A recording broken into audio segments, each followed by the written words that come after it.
lokuba siyinthethe nathi. Amen.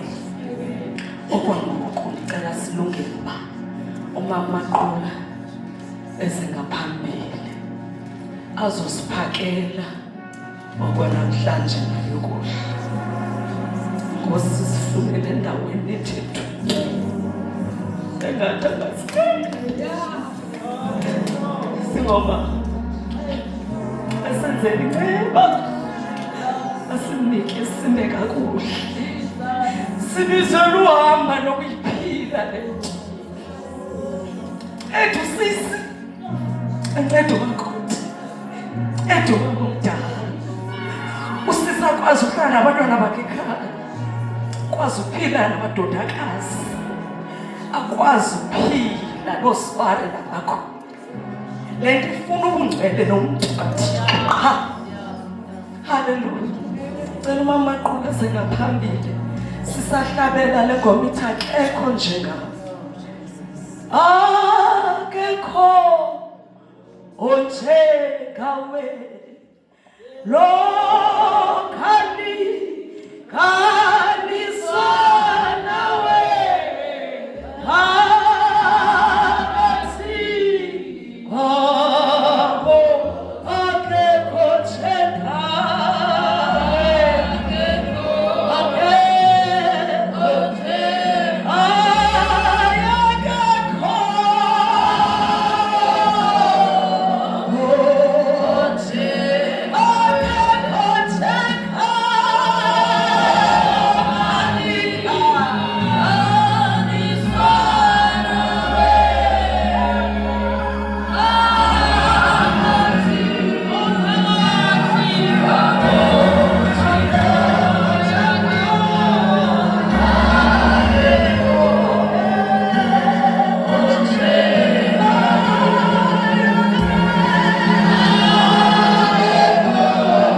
Haleluya.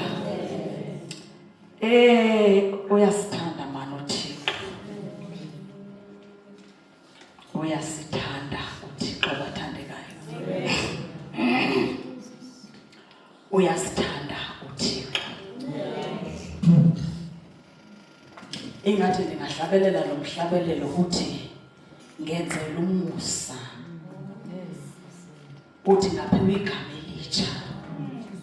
Uthi ndinguThixo uthandiwe. Not wonke umfazi uzifumene izimfundiso. Kukhona abade baphuma emitshatweni bengakhange bazifumane. Kukhona abade balandulela eli bengakhange bazifumane. Befa ngenxa yoba bedinga inyaniso. Kodwa thina namhlanje we are favored. Mandiye kwi-theme before ndisuke ndiva uthando lukaThixo mani. Kanti uthando lukaBaba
uthi ndizawukhonza njalo Thixo. Yes, we are bruised. Yes, sidlulile ezintweni. Ewe senzanga kakuhle. Kodwa sisakhonza njalo Thixo. Sisakhonza njalo. Sisakhonza njalo Thixo. Ngothando enhliziyweni. Mhlawumbi amanye bethu bebengasakwazi noyokuthandaza. Mhlawumbi amanye bethu abasathethisani nabayeni babo. Kodwa Nkosi siza kukukhonza. Ngothando.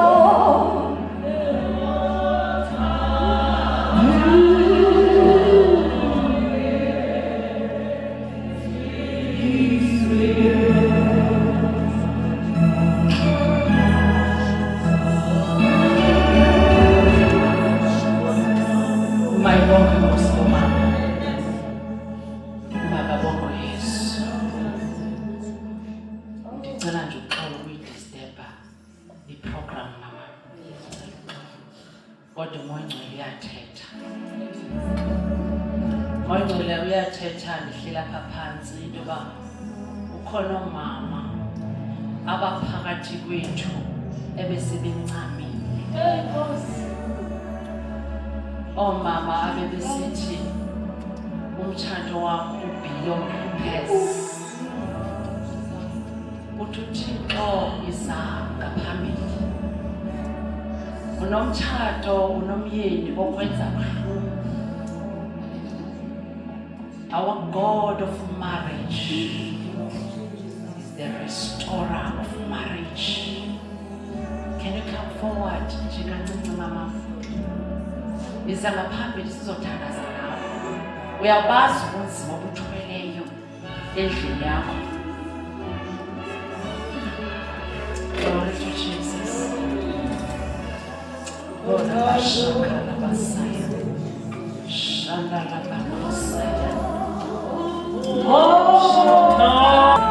I speak peace over you in the name of Jesus. The peace that surpasses all understanding. Hallelujah. Hallelujah. Siyabulela kakhulu Thixo wethu. UnguThixo onothando. Ndingumama Maqhula ndisindisiwe ndiyamthanda kakhulu Yesu. Uyayinceda kakhulu impilo yami. Lento yokuncedwa into eqhubekayo. Azange wayinceda kwabe uqinile kodwa usaqhubeka nokuyinceda impilo yami. I think sesigqibile bathandekayo. Uthethi umama uDlomo wasilisha umama. Bathandekayo. Engathi nathi sidlule ezintweni ezinzima njalo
Christ who is within me will give me strength. Singoba ngeso strength esisinikezwa Thixo. Amen. Uyicacisile kumama uDlomo ithini yethu andiyazi bathandekayo bandizawungena ndithini kuyo. But Xa sifunda uverse 3 ngo-NLT, umuntu onaye unayo indlela avela ngayo phaa kwitheme yethu uTitus chapter 2 uverse 3.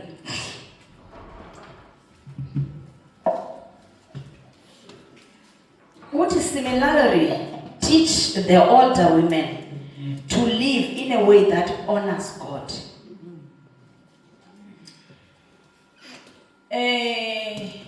Uyafunda phaa phezulu. uPaul uqala wathetha namadoda uba mawenze kanjani. Efika apha ku verse 3 ufika uthetha nomama abadala nabo uba mabathini komama abancinci. But ke ndithanda le ndlela ayibeka ngayo apha uNLT. Uthi bafundise ngokwendlela that honors God. Amen. Indlela yabo yokwenza, indlela yabo yokuphila mayibe indlela emzukisayo uThixo. Uzixelile ke umama uDlomo zonke izinto ezimenza ba uThixo azukiseke. Ndizawutsiba nam ndizafuna umuntu neBhayibhile sincedisane ne. Siyeni kwincwadi yeGalatians chapter 5. AmaGalati chapter 5 iverse 19 mhlambi sime phaa ku22. Sixelwa zintoni ezi zisehlulayo zisenza uba singakwazi ukuzenza ezi zinto. Zixelwa nguPaul kule ncwadi kaTitus Chapter 5 verse 19. Niyamva mosiba uTitus ebesithini phaa kumama uDlomo. Zonke ezi zinto azibalayo kuthiwa lo mama umdala makafundise lo mama umncinci. Lo mama umdala ufundisa lo mama umncinci ukuze ungaveli imisebenzi yenyama. Yeah. Uyabona umtshato it's a calling. Yeah. And umtshato it's a holy institution kaThixo. Not everybody obizelwe emtshatweni bathanda lento ubizelwa emtshatweni ifuna umuntu ozigadileyo. Umama uDlomo umentionile ubungcathu. Ifuna umuntu ongcathu because umuntu ongcathu akenziyo ke into. Umuntu ongcathu akahambi kanjani, umuntu ongcathu akathethi kanjani. Now uba ungumuntu ongcathu imisebenzi yenyama ayizuvela. Ngifuna nje oneBhayibhile siXhosa mhlawumbe sifundele nangeBhayibhile verse 19. Iyabonakala ke yona imisebenzi yenyama eyile. Ukrexezo, yes, umbulo, ukungcola, ubuheleke, ukubusa kwesithixo, ukukhafula, intiyo, iinkani, amakhwele, imisindo, amayelenqe, imbambaniso, izahlukano, omona, okubulala, okunxila, iintywala nezinto ezinjengezo endinixelelayo ngenxa engaphambili njengokuba besendinixelele kade ukuba abazenzayo izinto ezinjalo abayikudla ilifa ubukumkani bukaThixo. amen. Amen. Ndifuna ke ngoku apha kuyangwazi enye into ke asishumayeli singabantu abancokolayo. Ndifuna ke ngoku sisi njengoba sitshatile nje uzijonge into yokuba ukrexezo olu ingaba ukrexezo. Uzijonge ukuba ukuxoka oku ingaba uxoki emtshatweni wakho. Uzijonge ukuba umona ingaba awunawo. Uzijonge zonke eza zinto azibalayo phaa uPaulus because ezi zinto zisenza singakwazi ukuhlala kakuhle emizini yethu. Uzoba nale ndoda mandithethe njengomfazi omncinci. Unale ndoda, le ndoda ihambe endiresponda ngayo kwezi ndaba zindifikelayo. Yiyo le indenza uba imisebenzi yenyama ivuke. Ndingabi ngomntu onyulu. Ndingabi ngomntu ofundiseka. Uvela uthi usathetha umoya oyingcwele not wena. not wena. Ubuzo uba ndithini Thixo? Nam ndimhle, ndingayenza laa nto yenza futhi ndingayenza ngcono kunaye. But athi uMoya Oyingcwele, not you.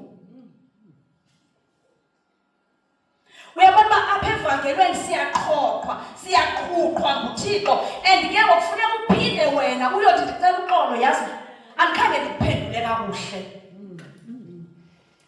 Bekungafanelekanga uba ndithe xa ndiva iindaba zangaphaya ndabuya ndazozikhalela kwam. Bekufanele uba ndiye ndalinda wena. Therefore mntu kaThixo ndicela undixolele. And ngexesha uthole kubuhlungu ngaphakathi entliziyweni, awuthi ndixolele because kumnandi. Kodwa utsho ngoba ufuna ubunyulu. Ufuna uyokwazi ukuya kuThixo. Umtshato ayingodamtilili.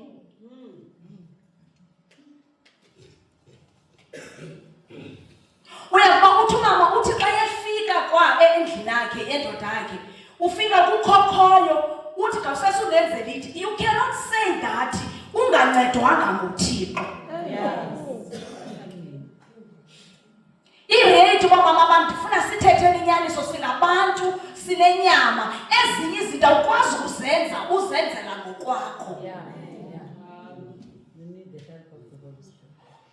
Yona uPaulos esithi you can do all things through Christ who strengthens you. Uba ungomelezwanga nguThixo awukwazi ukuphila ubungcwele emtshatweni. And umtshato uhlaliwa ngobungcwele. Umtshato uphilwa ngobungcwele. The word that you utter out of your mouth iyakwazi ukubonisa umtshato wakho. Yiyo loo nto at some point funeka uthule nokuyiqonda uba imeko yam ayithi mandithule, thula. Uthi uTitus libafundisa ukusebenza. Mandithethe njengomfazi omtsha, sino-anti thina mama ezindlini zethu. Sinabantu abasebenzayo abasincedisayo. Then aba-anti basenze silibale ii-duties zethu ezabafazi ezindlini zethu. And sinezitori, ndivuka ndibheke emsebenzini ndithiniwe, ntontoni, hayi andizukwazi uyenza ethile, andizukwazi uyenza ethile. Sinamabali onke and avalid. Uphangele ngenye imini emsebenzini wakho ubuye ngo-6, uqonda unezizathu zonke zongayiseva indoda. Kodwa iBhayibhile ithi submit. Up until uThixo mama uDlomo wangenza ndangaphangeli for a year because ufuna ukunditraina. Uphangela kwam ndangakwazi ungaphangeli kwam ndangakwazi ukumafforda uanti. But njengoba ndingakwazi uafforda nje uanti, at least ikhona indoda iyandincedisa. So iyayenza yonke le nto bendicinga fama ndizakwazi uyenza. Iyandincedisa phaa kuba ndiyambhatala, iyamenza yonke into. Waqonda uThixo makatshixe ngapha ngasendodeni ifinances zingabikho. So that azokwazi ulungisa umntu wakhe. Since then I started to be a wife in my house. Ndivuke ekuseni ndilungise, ndiayinele indoda, ndiayinele abantwana, ndipheke, ndenze zonke izinto, ndibenzele isile, ndenze lunch, bahambe babeka esikolweni, ndibuye esikolweni, ndibuye ndikline indlu. Xa ndigqiboklina indlu ndihambe ndiyosebenza, ndiyazikerekela, ndiyokhangela umsebenzi, ndiphinde ndibuye uyothatha abantwana. Xa ndibuye uthatha abantwana ndihlamba isheti, xa ndibuye esisheti, wonke umsebenzi lo umfazi fanele uba uyawenza endlini. Kanti uThixo ndifaka ikwi-training yokuyazi uba iseva kanjani indoda. Umsebenzi wethu uba kungabiyo excuse yokungakwazi ukuwaseva amadoda wethu. Phaa emsebenzini wenza umsebenzi wakho wasemsebenzini and uyaseva faithfully so. But xa ufika endlini awuyenzi lebe kufanele uba uyayenza.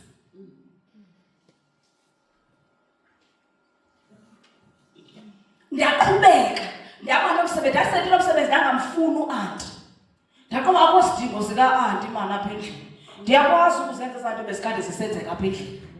But ndathi ngenxa yoba ndinabantwana bayadimanda, ndiyabuyela back ku-anti. Guess what? Ndiyakwazi uwenza umsebenzi wakwam ngondiphangelayo. Uba ngale mina ndikwazi upheka, ndithi ku-anti ndicela undincede wethu ndiphekele. Kodwa xa ndifika ndikuseva ngokwam ngoku kuphekwe nguye. Masisebenzeni guys emizini yethu.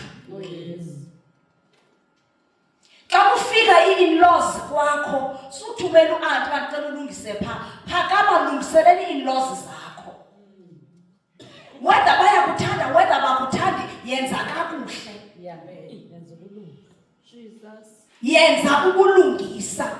Bathande, ungenasizathu soba ubathande, bengakwenzeli kakuhle, ubathande. And the moment ubathanda, ubaphi imali futhi xa unayo. The moment usenza kanjeya, uba inhliziyo yabo. Bayabuya, bayakuthanda. Because iBhayibhile ithi ngehambo yakho. Akuzuzeki myeni yedwa, kuzuzeka ifamily yonke. Mna mama ndanditshatele ekhayeni elenza amasiko. Athi umyena masihambe, ndihambe naye, ndimthobele ndihambe. Apha ndithini wabhoka wathi unkosikazi wam akazuphinda. Because ndiye ndamthobela, and ndiye ndaba nguye othi usindisiwe unkosikazi wam, uEnobhi noSinodi akamenzi. Kade ndisicacise ngokwam. UThixo wethu uyalungiselela, unendlela yakhe futhi yokusilungiselela if thina sithembekile kuye. Masumodele ngokungcwele bathandekayo umtshato. Uyabona ndimhleli naJona? But ungajoli is my choice. Nijolelani nina? Ujolelani because John ungumfazi. Uyafika noma emsebenzini kuyaxilwa, noma uye emgidini wafika kunxilwa, bakufikela xesha mabayibenge abasicela hamba mama ngoku sizakhupha into zethu. Because apha ehlaleni bayakubona, bayakwazi yihambo yakho, awuthethi ngokwakho. Ngehambo yakho uyazuzeka. Mna wamyeni uYesu wamamkela kum, wathi ndicela ukumamkela uYesu. Emveni kokuba endivise ubuhlungu, and udepend uba uresponda kanjani kuloo nto. Ayikukhuphi apha because immediately uzama ukulwa naye ubalekwa nguThixo. Ngoba uzama ukulwa ii-battles ezingezo zakho.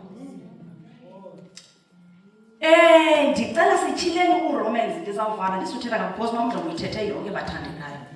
Andingumntu uthanda ukwesti ixesha labantu.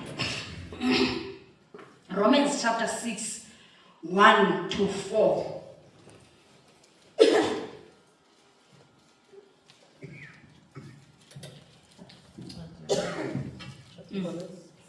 Chapter 6, verse 1 to 4.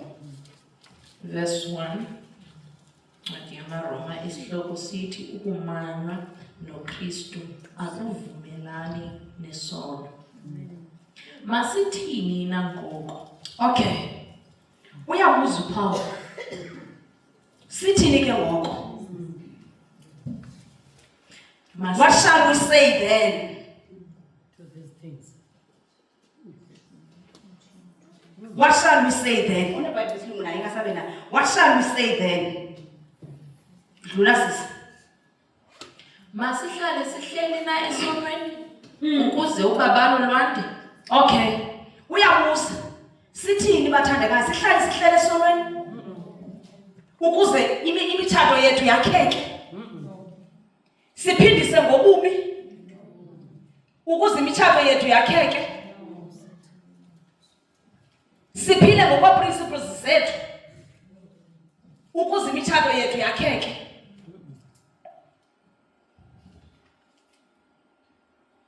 Because mamela isono thina sicinga senziwa ngabantu abangakholwayo. Isono sisijonga pha ebantwini ezweni. Isono sigcwele ngaphakathi ebandleni. Because most yamabandla ngoku ayisashumayeli isono because sicinga sigcwelisa abantu abakholwayo. Kodwa kugcwele abantu abagcwele isono. Sithini ke ngoko? Sihleli na esonweni?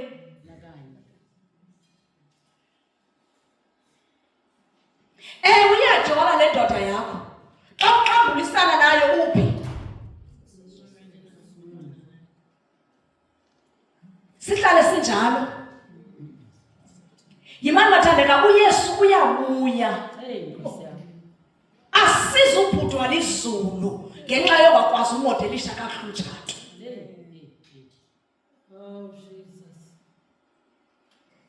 Masingabhudwa lizulu ngenxa yokuba siyolwa nabadada siye kubo. Uba kafuna uphila kakuhle yithi cakata eqaleni ume kakuye kuThixo. Uthi Thixo uyandijopha every day. Ngumntu wakho lona. Mncede mbuyisele back endaweni yakhe ukuze indlu yami ingazimoshakala. Amen.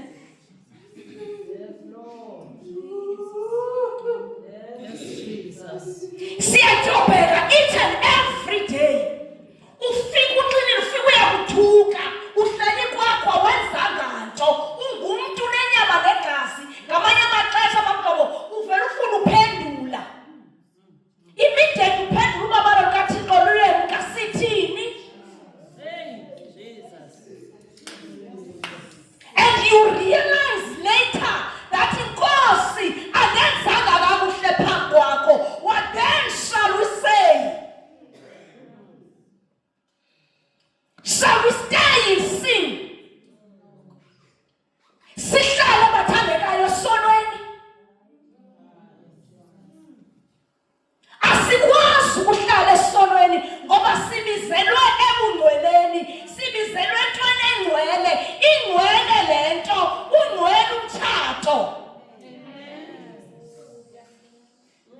Lento seyisenza uba sibe nohlobo lamakhosikazi umabudlo bawaxelayo kungenxa yoba kubaleke uThixo emtshatweni.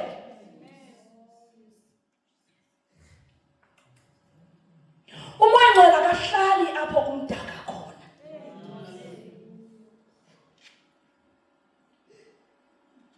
Omnye wagqibela kudala kwauhagwa ngumyeni wakhe and moya oyingcwele. And abendlini ubomi kungathi kuphinde kubomi obunormal. Sisesonweni bathandekayo. Masibuyeleni kuThixo. Ndicela udlule sisi. Nakanye thina safayo nje kwisono singathini na ukuba sahlala kuso? Anazi na ukuba thina sonke sabhaptizelwayo kuKristu Yesu, sabhaptizelwa ekufeni kwakhe? Uthi thina safayo nje kwisono. Uthi uMamdlomo ufa kuself. And in order for you to die kuself, funeka ufe esonweni. Yebathandekayo nendlela yokunxiba iyakudefine ubungubani. Andikwazi ukuba necleavage engaka ndinomoya ingcwele kuthule kuThixo akungabikho nto ethethayo ngaphakathi.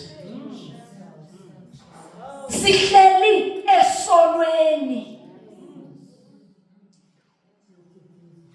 Thina safayo kanye noKristu Yesu.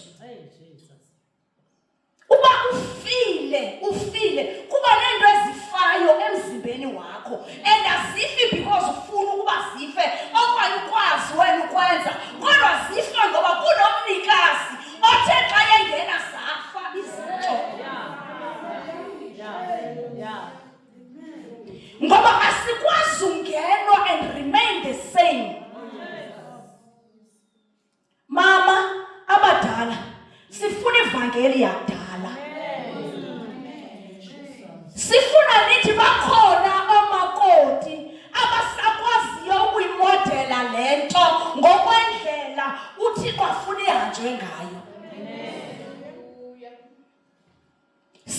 ngumoya engcwele.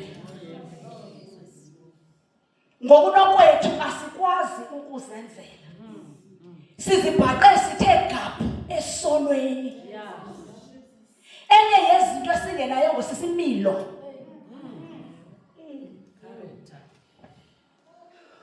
Abamama kunzima nokusi approach. Bathi mntana makwenziwa kanje ngoba ubeka inyawo phansi ithi akho similo. Inside the house of the Lord uyabuya uYesu. Silimele kudlala indoloti in the house of the Lord.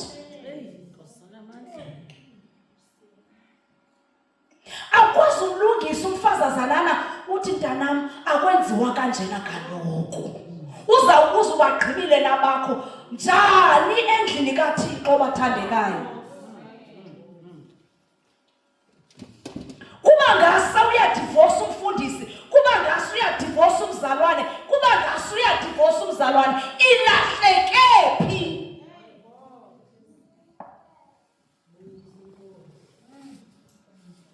Ilahleke phi? John 15 verse 1 to 5 ndizawuvala bathandekayo.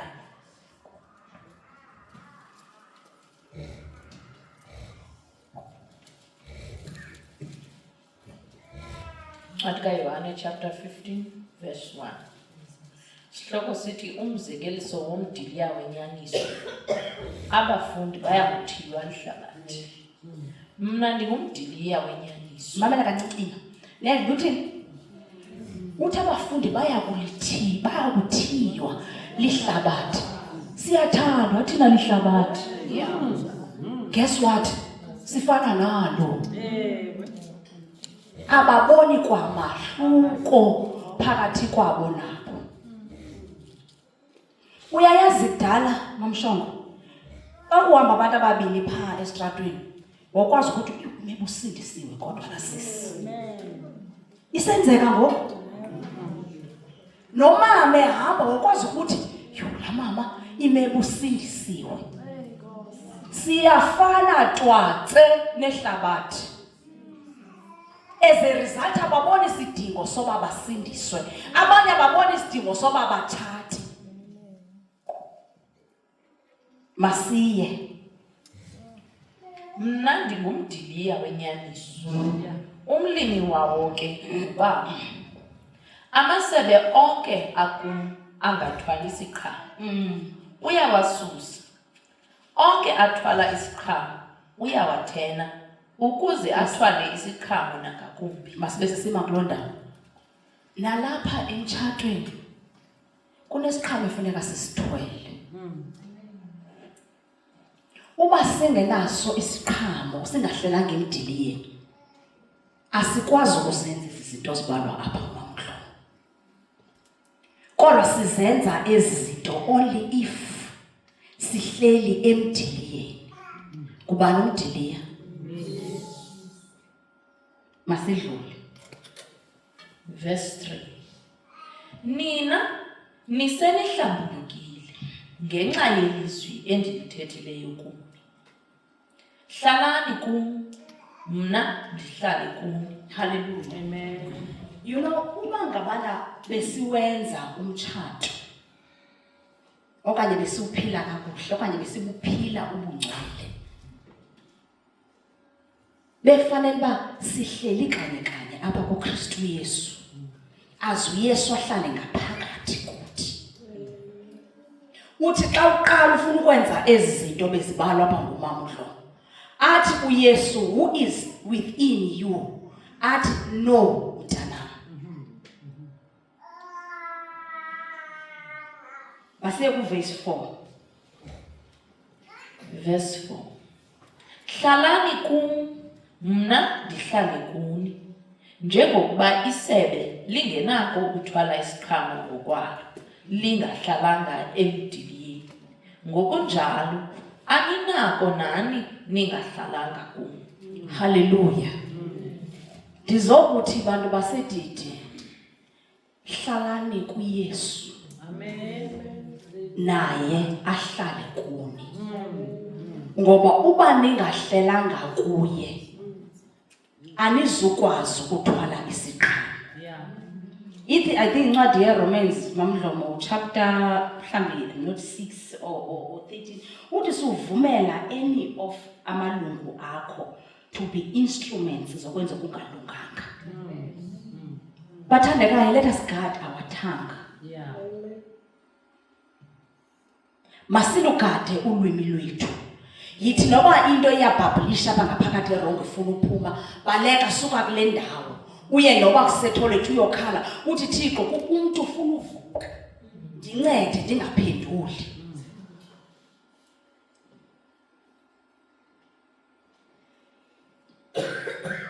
Masigade ulwimi lwethu. I cannot afford to miss heaven. And andinawukwazi ukuba ndibhudwe lizulu. Ngenxa yoba ndisehlulwa kuhlala emdiliyeni.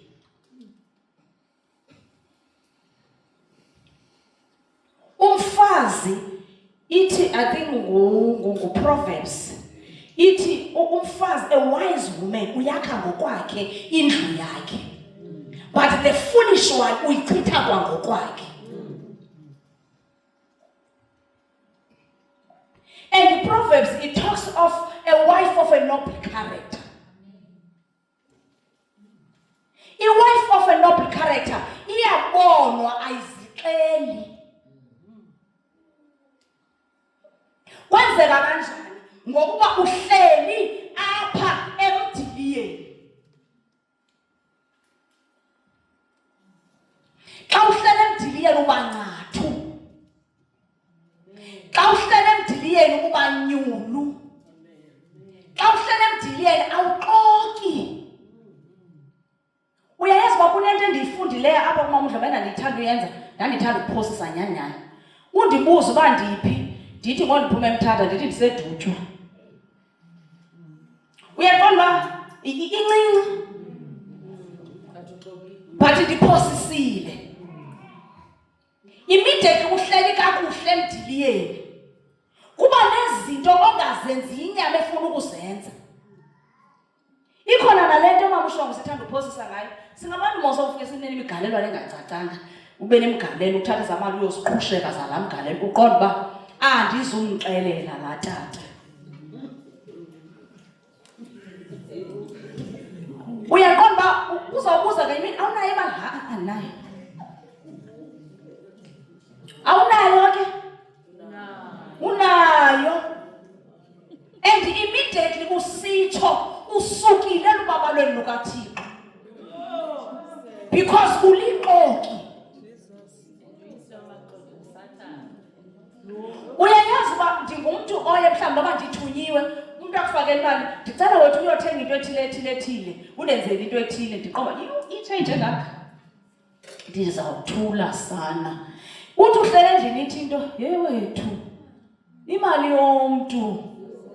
Buyisa imali yomntu. Ndiqonda mandiyixele nje, Thixo ndizayixela nje uba ngendlela into endinetshenji yakho yimali ethile. Itshenji yakho. Ke ubuthele uzokayixeli. Hayi wethu bendisithathele. Senje uyabona ezazi into ukuphosisa okuyana. Kuthiwa umniyezi ugqitywa ziimpungutyana ezincinci. Sithini na? Sihlale sihleli nesonweni. Okanye siguquke.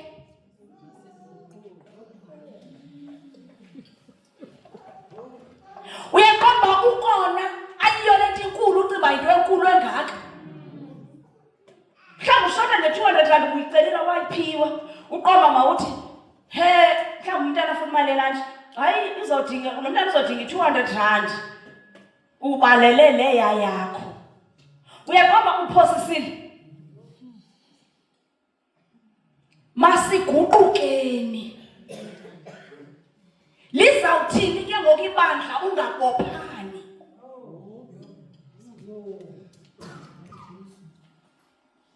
Because ibandla ligcwele abantu ababophene bona ngaphakathi. Ibandla ligcwele abantu abangenaxolo. Ibandla ligcwele abantu aba-wounded. uzawulimaza umntana abantu. Unomyeni ophila kakubi nje because une-issues engazange kwadilwa nazo, the generational cases. Then ukhala umtshato wabo wahambi kakuhle. Namhlanje make senzeni i-postmortem. Ke sithi Thixo siyibhude phi? Kwenze kanjani Thixo safikelela kule ndawo? Ibe ngulowo nalowo azibhenge, azijonge because naleyo hlala apha emdiliyeni ayenzeki ukuba ngabana wena unezinto ezingaphakathi. And enye yezinto that we need to do makhosikazi uze sikwazi uba ngula nkosikazi ebemxela apha uMama uDlomo ukuba ngamakhosikazi athandazayo.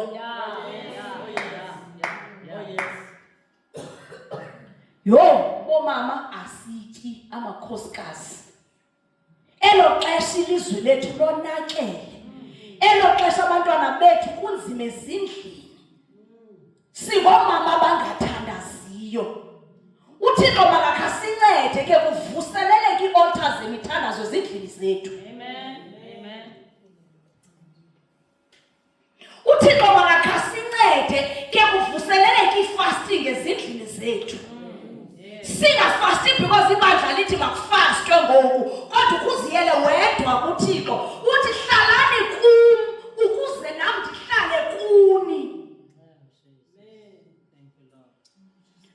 Uthatha amazantsi uthi uba nihleli kum nantoni sukuba niyicela ndakwazi ulenzela.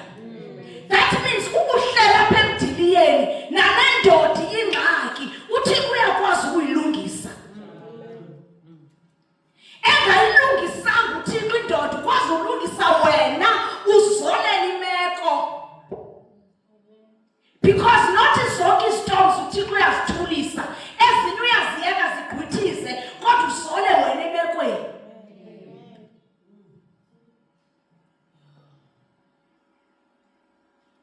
Umtshato yinto emnandi bathandekayo. Ndithe ndaba nepeace nam. Ndayazi uba umtshato lo yinto emnandi. And apha emtshatweni the moment uye kulandelelana nalaa tata umhla waba nepeace. Niyayazi loo nto leyo? Mna ndandikade kuthiwa uba kuye emithingi ne-ANC ndithi ndiyahamba. Uba kuyiwa phi ndithi nam ndiyahamba. No. Uba kuyiwa phi nam ndiyahamba then kodwa kwafika into ethi umfazi nto yiyo. Hlala endlini yakho. And ngala mzuzu ndandihamba ngayo uThixo zange andilungiselele umntu. uThixo wandilungiselela umntu ngoku ndiqala umamela yena. Sinamakhosikazi ahamba ithaveni ngenxa yoba alandela amadoda abasindisiweyo.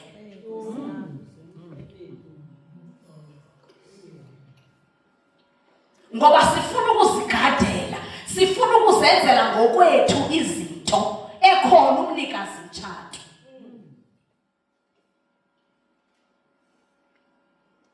Sizoaphila abantu basedidi. Masibuyeleni kuYehova. Uthi Hosea ngoba uxabele kodwa uyakwazi uphinda pholise. Nemeko ozibone ungene kuyo emtshatweni wakho uThixo uyakwazi uphinda apholise. Sizawuthandaza, ndizawucela umama omdala ozawusithandazela.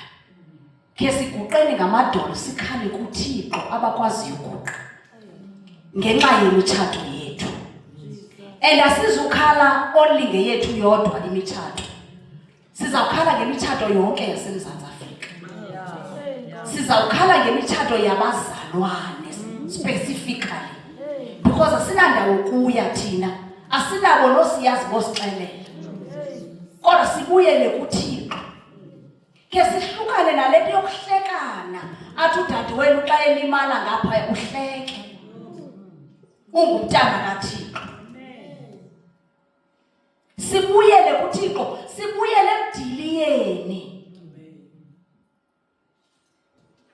Sihlale emdiliyeni.